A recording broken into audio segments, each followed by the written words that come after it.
Pix ele foi anunciado publicamente agora em fevereiro, mas já estava em conversa desde o ano passado, então, na verdade ele começou em março, mas foi lançado de fato a público agora, para começar o processo de integração. E o Pix está vindo justamente para mudar a forma como transferências funcionam e como as contas funcionam. Vai simplificar muita coisa, vai mudar como está estruturado hoje. Por que o Pix existe? Certo? Quais são os objetivos dele, quais são as dores que ele resolve? Certo? Alguns objetivos. O primeiro é fazer transferência rápida. O nome já diz isso, mas pagamento instantâneo. A meta é que as transferências aconteçam em até 2 segundos. Esse é o tempo entre você transferir e o dinheiro cair no extrato do recebedor. Então é o período inteiro de liquidação, em 2 segundos. Eles colocaram um limite de até 10. Se não acontecer em 10 segundos, a transferência não vai acontecer, ela vai ser cancelada. Então todo o sistema fim a fim tem que tratar esse tempo. E isso aqui já muda o que a gente conhece por transferência. Hoje você não consegue fazer um pagamento por TED, porque você tem que esperar 15 minutos, meia hora. O TED, na verdade, demora até 1h30 para cair. Então, isso aqui já muda a visão que a gente tem para transferências. O segundo ponto é a operação de 24/7. Então, funciona em qualquer horário, em qualquer dia, final de semana, meia-noite.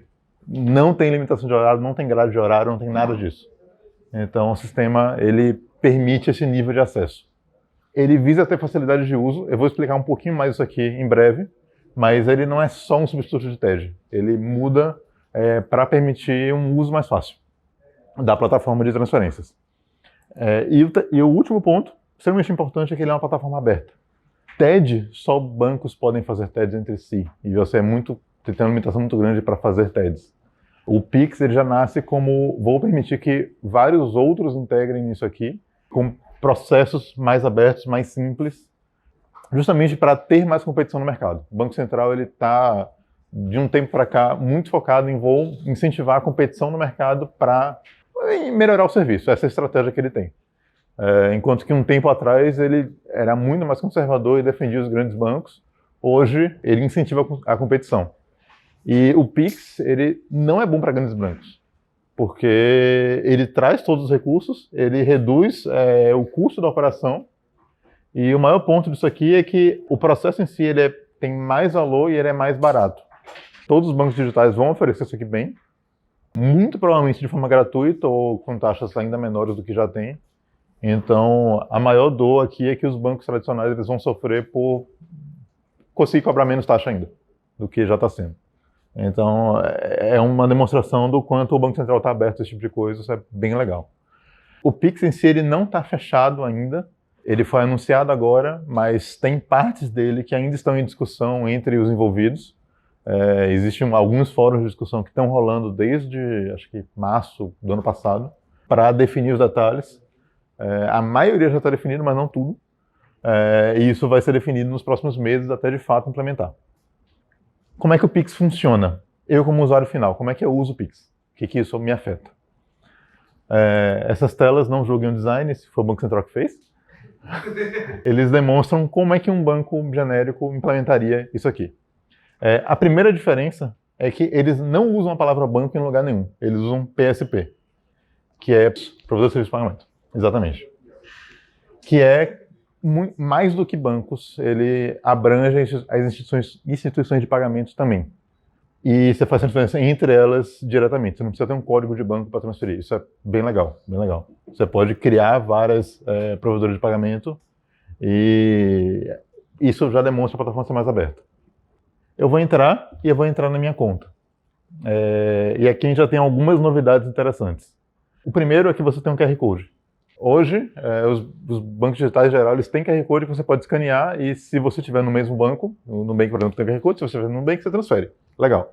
Se você escanear de outro banco, ele vai te falar, tá aqui o número da conta, faça um TED, que é um saco.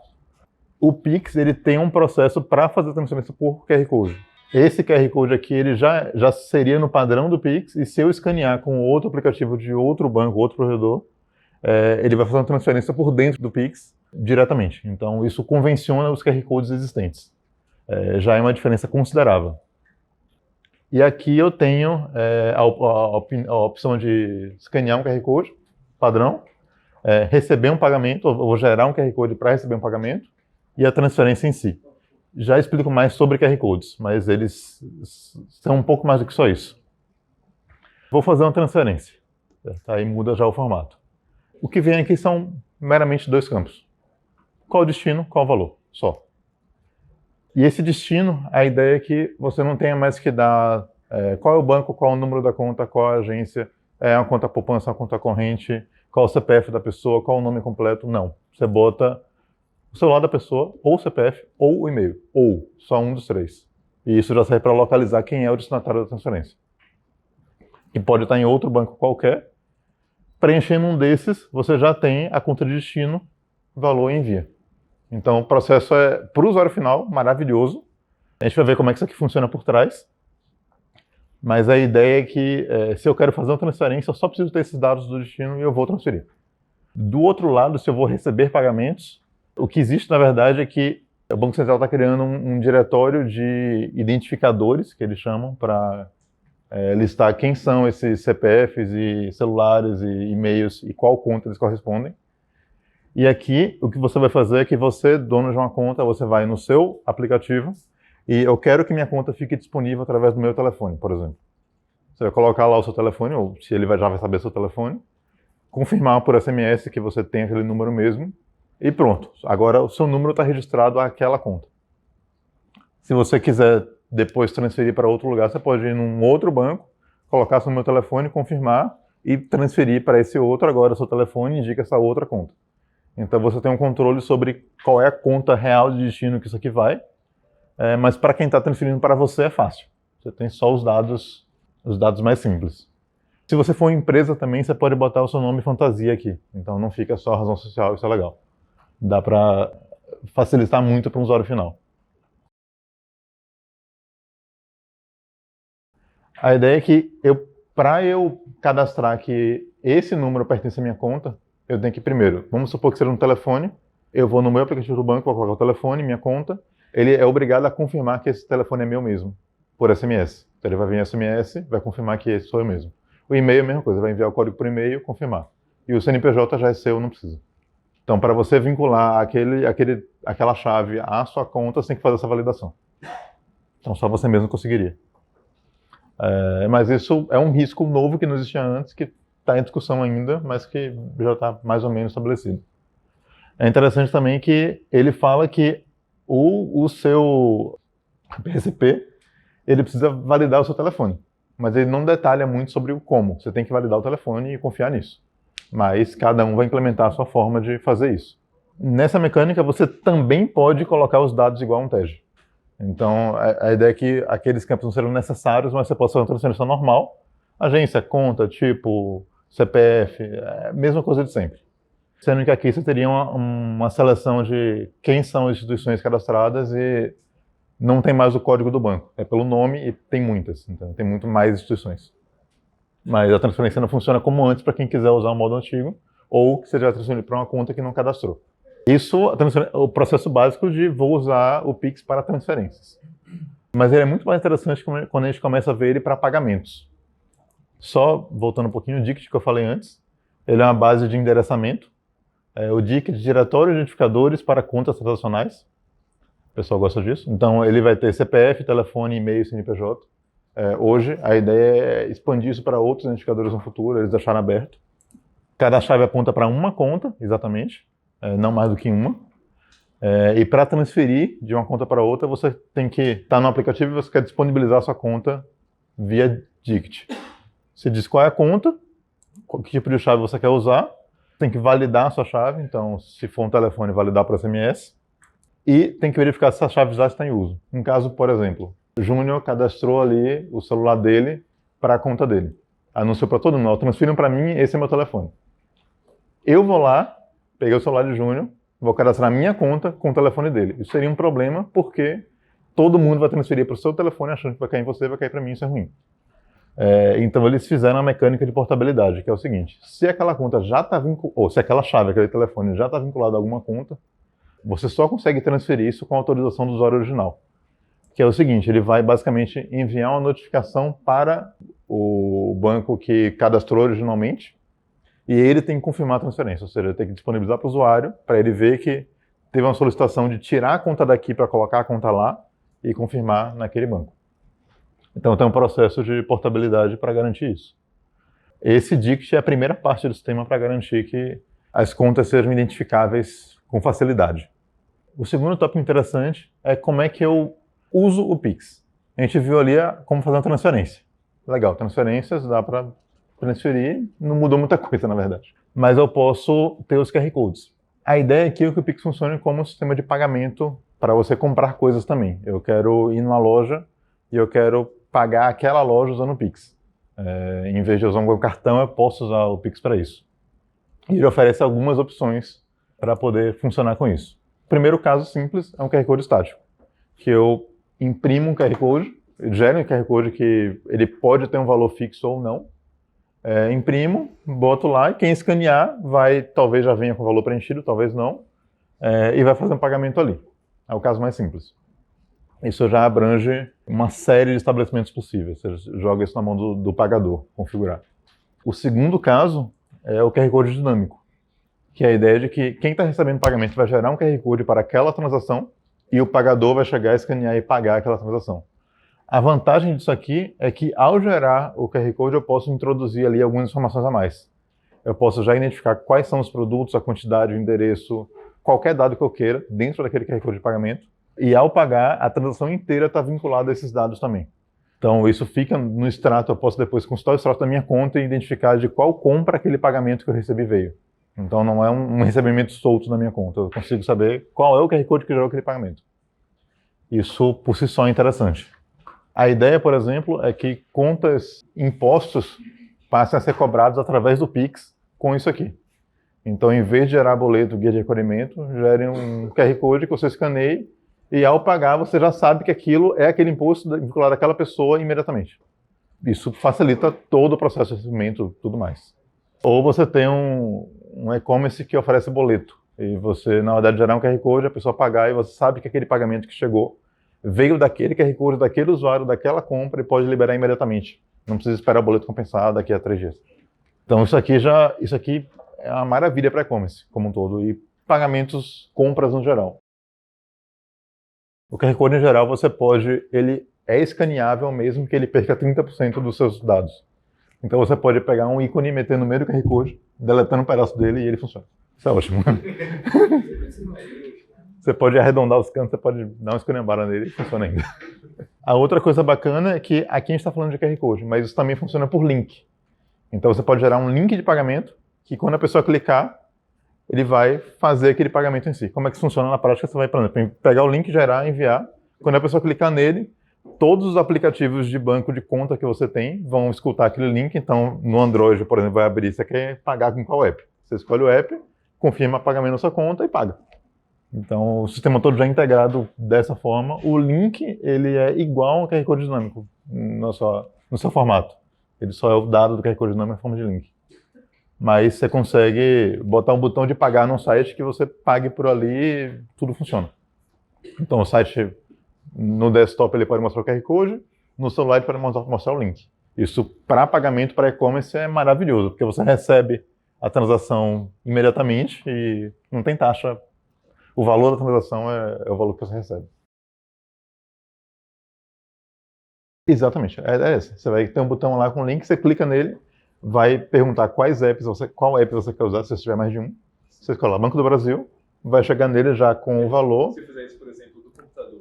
Eu acho que, por exemplo, uma extensão de navegador poderia fazer isso. Então os bancos podem lançar uma extensão que você instala e que quando você clicar no link ele joga no celular, coisa assim. Então dá para fazer tudo isso. E o legal é que quando chegar no seu app do seu banco, pode ter ali os dados da transação, os dados da compra. Não é um pagamento solto. Se você hoje for no e-commerce e ele falar que você pode pagar por TED, isso hoje é um perigo porque você está pagando uma coisa, você não tem nenhuma garantia, não está vinculado a nada. Aqui você tem o vínculo, então é uma coisa bacana. Sim, sempre. Mas a ideia é que quando você clicar no link, for no app do seu banco, ele vai falar qual é o destino da transferência. E você tem que estar atento a isso, não tem muito para onde correr. Sobre estorno de compra. Primeiro fato é que uma vez a transferência feita, ela foi feita, ela não pode voltar. Certo? Você não pode... pedir para cancelar uma compra e ela ser cancelada. Não existe isso. Então você, como enviador da transferência, enviou, já foi. Isso é igual como um TED funciona, por exemplo. Mas, por outro lado, ele traz já uma mecânica de devolução, que é o seguinte: o recebedor, ele pode chegar na transferência que ele recebeu e iniciar uma devolução dela. E ele já faz um processo de deixar registrado que aquilo foi devolvido, já vincular uma transferência de devolução e devolver para a origem. Então, o legal disso é que não é uma outra transferência solta, mas ela é vinculada a uma outra. Então, você pode analisar depois e entender que foi de fato devolvido.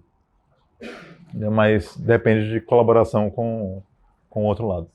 Um outro caso relevante é QR Code de pagador, que é o seguinte: eu estou na loja, eu quero comprar alguma coisa, só que eu estou sem internet. Como é que eu faço? Hoje, com cartão, você paga.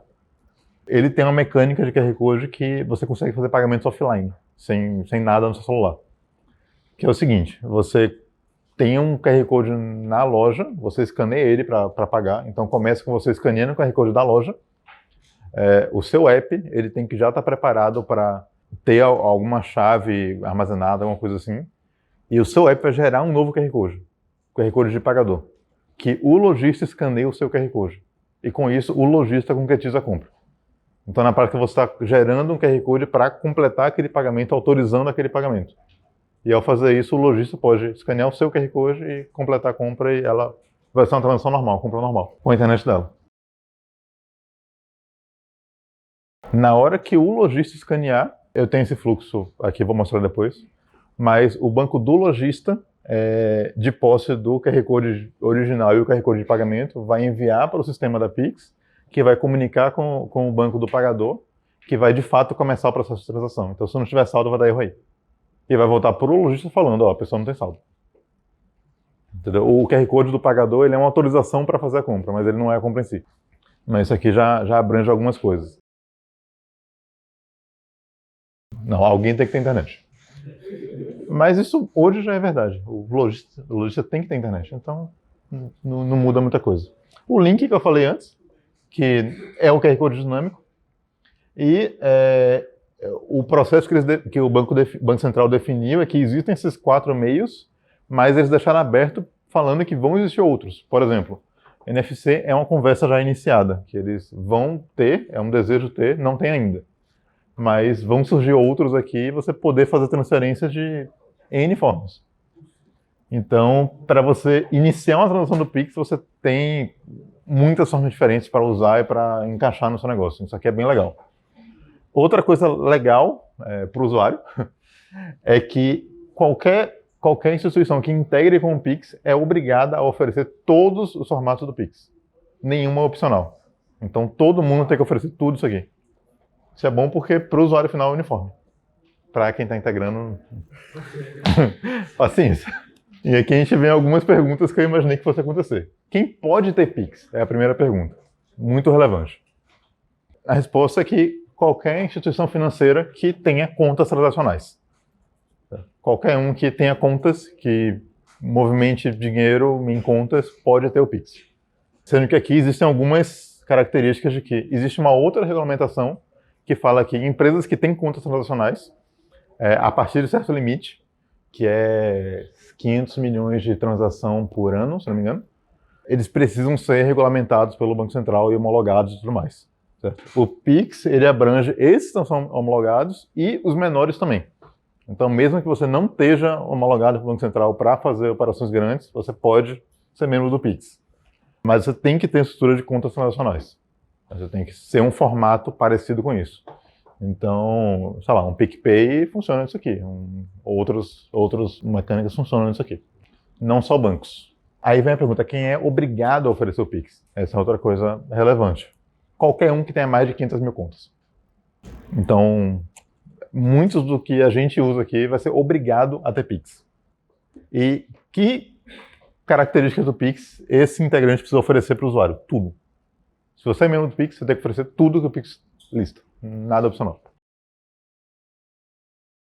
Qualquer valor, acima de 1 centavo, sem limite. Mais ou menos. Transferências internas. O banco pode continuar fazendo o seu mecanismo anterior de transferência interna, sem problema nenhum. Mas o Pix já prevê que se você iniciar uma transferência do Pix por qualquer um dos meios e a conta de destino for no mesmo banco da conta de origem, o banco pode fazer essa transferência internamente sem comunicar com o Banco Central, sem comunicar essa transferência. Então, funciona como a transferência interna de hoje. É a mesma coisa. Então, na verdade, o banco ele pode só ter Pix e esquecer a transferência interna que ele já tem hoje, porque o Pix faz transferência interna também. Quando? Novembro de 2020, todo mundo que é obrigado a ter Pix tem que disponibilizar Pix para o usuário final. Isso é muito perto. O Banco Central só vai disponibilizar nessa data. Então, vai lançar todo mundo junto. Agora, como é que isso aqui funciona? Que é o ponto-chave. Como é que eu integro com isso? Como é que vamos amanhã fazer a integração, rodar com o Pix? Ele começa com um sistema de pagamentos instantâneos, certo? A SPI, que é a base de comunicação. A gente já viu, na verdade, sobre o DICT, que é uma das integrações. Para você ser Pix, você tem que integrar com o DICT e com o SPI. São APIs diferentes, sistemas diferentes. Tá? O DICT só faz endereçamento de você dar um CPF e ele falar qual é a conta, mas só isso. O SPI faz, de fato, liquidação. E explicando um pouquinho, todos os participantes têm que ingressar no Pix de forma direta ou indireta. Esse ponto aqui é importante. O SPI ele permite integração direta, que é o meio direto é você, instituição, conecta diretamente com o Banco Central e chama as APIs do SPI e comunica pelo protocolo dele. Isso é um formato. A participação indireta é quando você, que provavelmente é menor, é um IP menor, você conversa com um banco ou um IP maior e você não quer integrar diretamente com o Banco Central. Você quer usar APIs que esse intermediário ofereça para você integrar através dele ao SPI. Isso permite que outros no mercado ofereçam APIs de integração com o Pix para outros menores. Justamente na intenção de incentivar a competição e aumentar a capilaridade disso aqui. Então, a integração direta ela é muito bem definida, está muito bem documentada e é como se integra com o Banco Central. A integração indireta, cada um descreve e faz a sua forma de integração. Então, a indireta pode ser qualquer formato que o intermediário ali quer oferecer. A participação direta é obrigatória para bancos comerciais. Isso é importante. Todo banco ele tem que integrar diretamente, não pode usar intermediário. E qualquer instituição que seja autorizada para funcionar, ou seja, aquelas que passaram do limite, elas podem integrar diretamente se elas quiserem, ou elas vão integrar indiretamente, como elas preferirem. Mas você tem um certo grupo aqui de instituições que têm que integrar direta se eles participarem do Pix. Porque podem existir bancos que não enquadram no limite, não são obrigados a participar do Pix, logo não precisam ter direto. Então você tem dois conjuntos aqui. Os outros que não forem diretos têm que usar o meio indireto através de algum participante direto, certo? Não tem indireto do direto, isso não. É só 2 níveis. Esse aqui lembra um pouco a estrutura de adquirente sobre adquirente, é meio que parecido. E para você ingressar nisso, o participante direto ele tem que ter a conexão com RSNF através de um PSTI. As siglas da rede do sistema financeiro através de um provedor dessa rede. Como é que funciona hoje? O Banco Central ele tem uma rede paralela à internet, não trafega pela internet, é uma rede à parte, onde todo mundo que se integra com ele tem que ingressar nessa rede. O ingresso nessa rede em si é complicado, por isso existem prestadores de serviço para conectar nessa rede. São empresas que ingressaram nessa rede e oferecem serviço de conectar a rede para terceiros. Isso, até então, precisava ser uma conexão física direta, cabeada, tudo mais. Essa regulamentação nova está permitindo também que o prestador de serviço, que tem que se integrar fisicamente com a rede, preste a opção de quem está contratando ele integrar para uma VPN pela internet. Então isso facilita muito o processo. Muito o processo. E você precisa possuir uma conta API. Já falo sobre ela. Explicando um pouquinho como é que funciona. Eu tenho o Banco Central ali, oferece a rede, e eu tenho um PSTI que vai oferecer essa conexão de rede para terceiros. E o participante direto tem que conectar a ela através do PSTI. E a ideia é que isso será possível através da internet também, através de uma VPN, meios seguros e tudo mais. Aí tem uma asterisco interessante falando que tem que regulamentar, ponto. Não definido a regulamentação. Então isso aqui é um dos pontos que estão em aberto e sabe-se lá o que vai acontecer até novembro. E um indireto, por exemplo, ele vai estar aqui conversando com esse participante direto, muito provavelmente através da internet ou alguma outra rede qualquer. Então ele fica livre de não precisar fazer essa coisa toda. Então essa é a vantagem de você ser indireto. Você não precisa contratar esse serviço. Além disso, essa rede ela já é estruturada obrigando que você tenha, na verdade, duas conexões com duas redes separadas. Essa rede é totalmente isolada. Todo integrante dessa rede tem que oferecer uma réplica inteira de toda a sua infra, conectadas às duas pontas, onde as duas funcionam independentemente, sejam em locais físicos diferentes, e a rede inteira está montada para serem duas redes. Então, isso aqui é uma complicação considerável para você, de fato, ingressar na rede. É esperado que isso também simplifique aquela regulamentação não definida ali. Agora falando sobre conta PI, que é a conta para pagamento instantâneo. Antes de explicar essa conta, deixa eu voltar um pouquinho atrás e explicar o STR. STR é um sistema que permite fazer TEDs. TEDs, DOCs, pagamentos de boletos e tudo mais. Sistema de transferência de reservas. Como é que ele funciona na prática? No Banco Central, cada banco tem uma conta chamada conta reserva. Então eu tenho conta reserva 1, conta reserva 2, conta reserva 3. Cada conta reserva pertence a um banco e tem um valor armazenado ali. Isso aqui está dentro do Banco Central. Então o Banco Central controla o extrato e o saldo de cada conta dessa. E você tem mecânicas para depositar dinheiro no Banco Central e retirar dinheiro do Banco Central, geralmente movendo carros fortes. E você, como o banco 1 aqui, que você é titular dessa conta reserva, cada banco tem uma conta reserva, você é responsável por saber qual é o saldo e extrato de cada cliente seu. A conta reserva é só um conjunto com tudo salvo, tudo aglomerado ali. Inclusive, a conta reserva pode ter menos dinheiro do que o banco tem em contas, isso não é problema nenhum. Então, cada banco tem as suas contas reservas aqui, e o banco ele pode decidir colocar ou tirar mais dinheiro ali a momentos específicos, ou pedir empréstimo no Banco Central a juros de CDI para colocar ali, enfim. Então, uma das regras que o Banco Central diz é que todo banco tem que prevenir lavagem de dinheiro. Ponto. Cada um faz o que quiser para prevenir. Ele não define como prevenir. Então, os bancos, cada um tem seu formato diferente para tentar evitar que esse tipo de coisa aconteça. Então, se você sacar tanto dinheiro, ele vai questionar. Mas a ideia aqui é que eu tenho várias contas.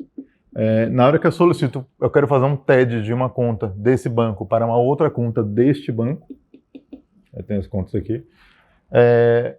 Eu, usuário final, pessoa 1 aqui, vou comunicar com ele falando, quero fazer um TED para o banco B para a pessoa tal, para a conta tal. Esse banco ele vai repassar uma mensagem para o Banco Central, falando, quero fazer uma transferência de TED, está aqui os dados de origem, está aqui os dados de destino, eu quero efetivar isso. O Banco Central ele vai fazer uma transferência entre contas reserva, vai debitar daqui, acreditar ali, e vai mandar uma mensagem para o banco de destino falando, acredite essa conta aí porque chegou uma transferência dessa origem. E o banco é responsável por atualizar sua base falando, aqui tem mais tal valor, com tal extrato, tal informação. Então esse é o mecanismo pelo qual transferências acontecem. E os bancos eles precisam manter essa conta reserva populada para, se eu quiser fazer TEDs, o dinheiro já tem que estar aqui para quando eu for fazer a TED, ele ter de onde tirar o dinheiro para transferir. Faz sentido isso aqui? Então, cada banco tem uma conta reserva, as operações acontecem entre as contas reservas, o banco tem que controlar o saldo individual de cada cliente, a liquidação de TED, DOC e pagamento de boleto e tributo acontece utilizando essa troca de mensagens. A liquidação aqui é o processo de fato, ter a transferência de valores concretizada. Então, um TED liquidado é um TED que o dinheiro chegou na conta de destino, de fato. Tá? Um pagamento liquidado é que, enfim, você conseguiu validar que o pagamento foi pago. A conta PI é um análogo disso, é muito parecido.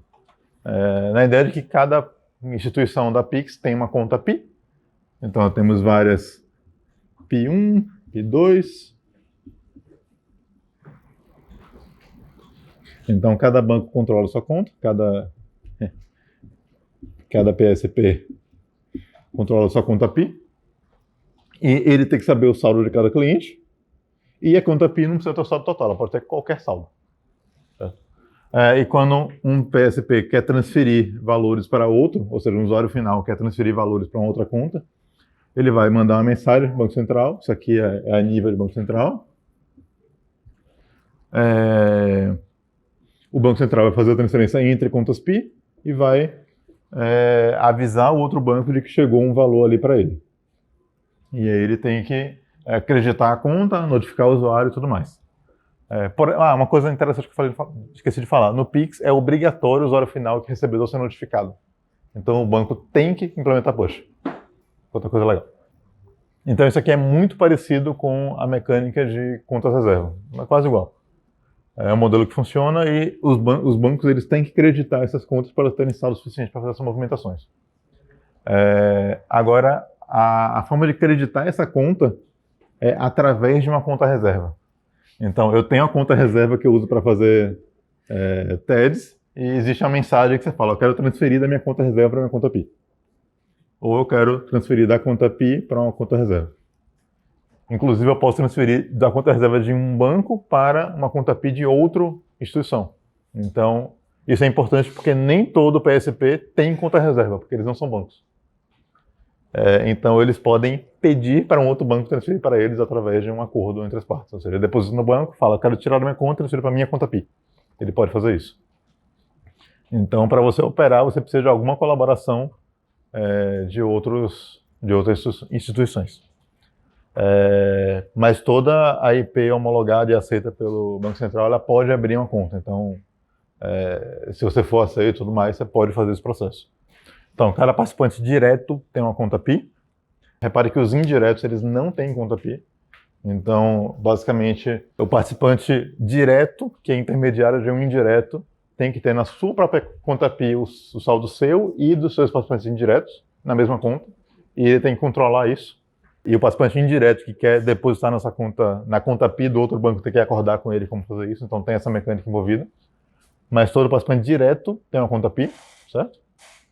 E é por onde a liquidação acontece.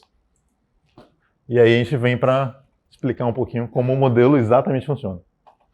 Tem muitos fluxos, muitos detalhes. Eu trouxe 2 que vão trazer uma visão mais genérica de como é que funciona. Mas a documentação deles está bem completa nesse sentido. Mas você começa falando sobre, eu quero fazer uma ordem de pagamento. E a primeira pergunta é uma ordem de pagamento prioritária ou não? Isso aqui é agendamento. Como é que funciona? O Pix ele tem uma grade de horário, calma. Você pode fazer transferências em qualquer horário. Mas para você fazer agendamentos, especificamente, você só pode agendar para o dia seguinte até as 11h30. Depois desse horário você não pode agendar para o dia seguinte. É razoável, meia horinha ali de controle. E a partir da meia-noite, o PSP que está com valor agendado, ele tem que até as 8 da manhã enviar os agendamentos dele. Então, durante esse período, ele tem que fazer os agendamentos, o recebedor tem que receber até as 9h30 e o sistema inteiro tem que liquidar até as 10. É só um controle para garantir que os agendamentos sejam executados até as 10. Isso aqui, inclusive, final de semana, todo período. Então, tudo tem que ser automatizado. Você tem um intervalo de meia hora aqui que você não pode fazer agendamentos para o dia seguinte, mas pode fazer para outros dias. Isso aqui é mais para ser possível controlar. Todo participante do Pix, ele, mesmo indireto, ele tem uma identificação de instituição própria. Então, os indiretos também têm uma instituição que pode ser escolhida. Você não envia para o intermediário, você envia para o PSP final. Então, ele também registra o nome, tem tudo. Beleza? E aí o fluxo segue com... Esse aqui é o PSP que vai fazer a transferência, ele vai comunicar, tem exatamente quais são o protocolo das mensagens enviadas. O protocolo inteiro ele funciona através de troca de mensagem numa API HTTP, então é interessante que ele não usa os sistemas que o STR usa, que são formatos muito legados de filas de mensagem da IBM e de, sei lá, qualquer formato proprietário. Aqui usa HTTP mais puro. Então, para você enviar uma mensagem, você faz a requisição HTTP com a mensagem XML no formato definido e você envia ela, é só isso, tranquilo. Ele define também critério de independência, quer dizer que se você não receber um OK, você pode reenviar a mesma mensagem, isso é OK. Então você pode ficar reenviando até ter certeza de que ela foi entregue.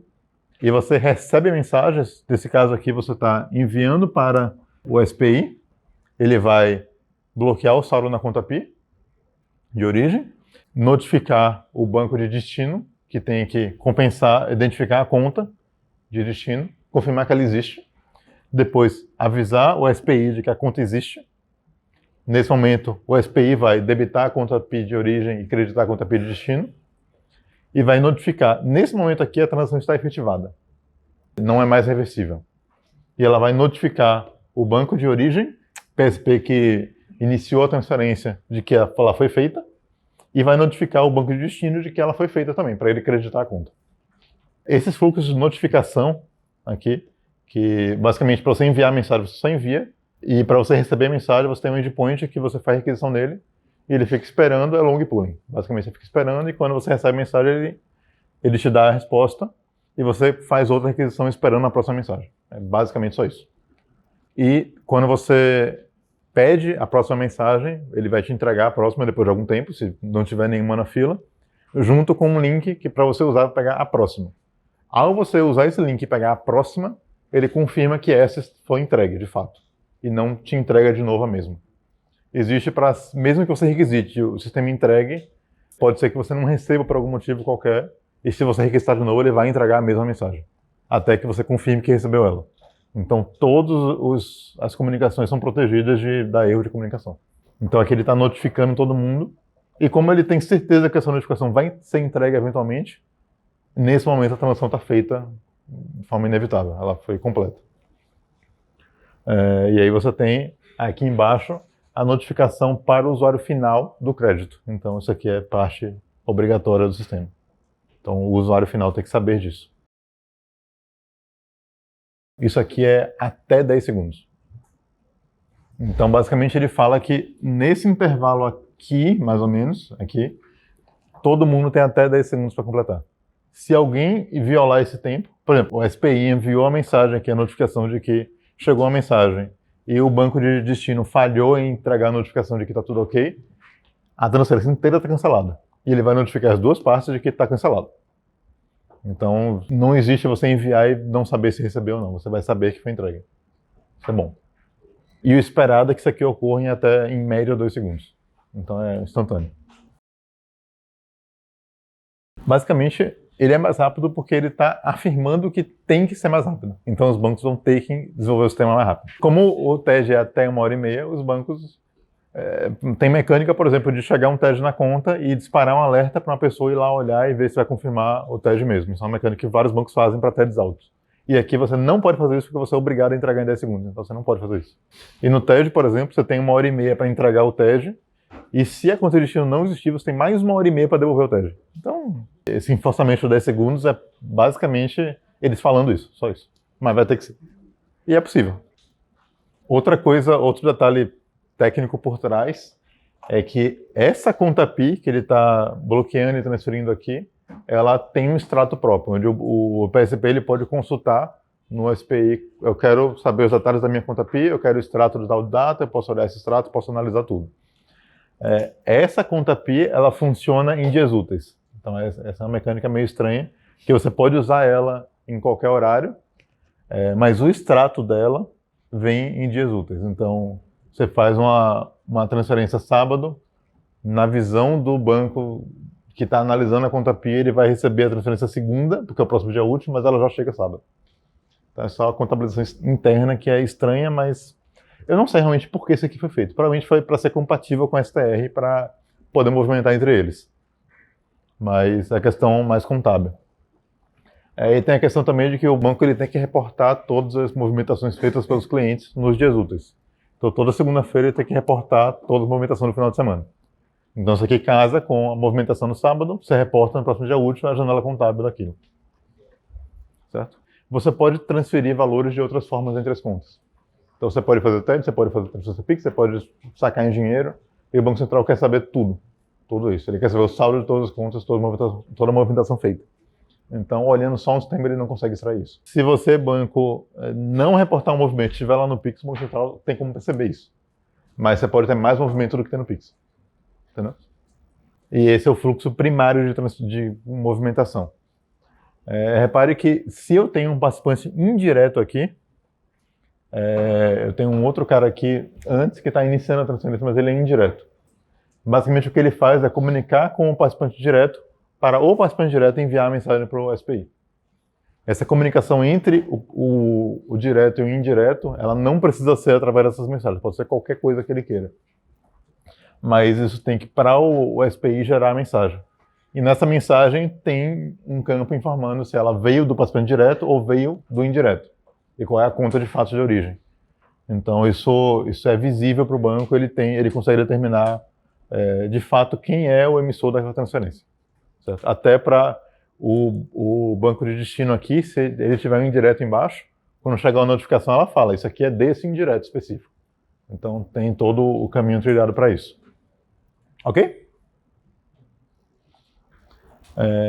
Um outro caso, esse é mais invisível ainda, mas é para falar sobre transferência offline. É o caso de você gerar um QR Code de pagamento para transferir. A ideia aqui, eu tenho o usuário pagador, ele não tem conexão. O que ele faz é ler o QR Code do recebedor e gerar um QR Code autorizando a transação. Para isso aqui acontecer, o Banco Central não deixa claro sobre como você tem que gerar esse QR Code.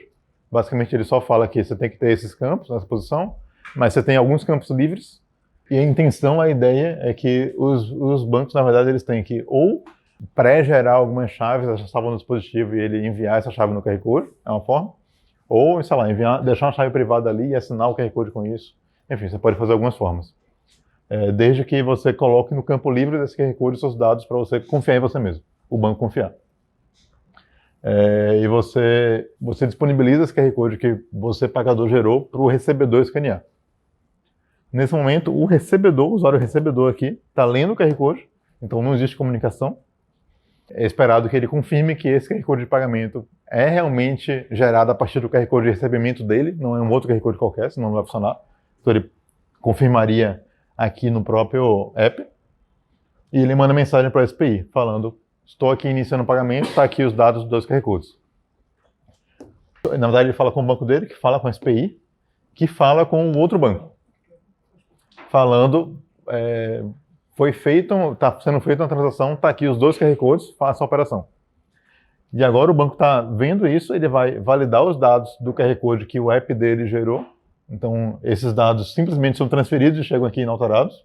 Ele tem que validar isso. E se esse dado for válido, aqui ele simplesmente inicia o pagamento daquele QR Code de recebimento original, que ele tem aqui, que foi enviado para ele. Então, isso aqui é só um caminho mais longo para autorizar e ele iniciar a operação. Então, isso aqui tudo é igual a escanear o QR Code desde o começo. Só que, como não tem internet aqui, tem que fazer um outro caminho.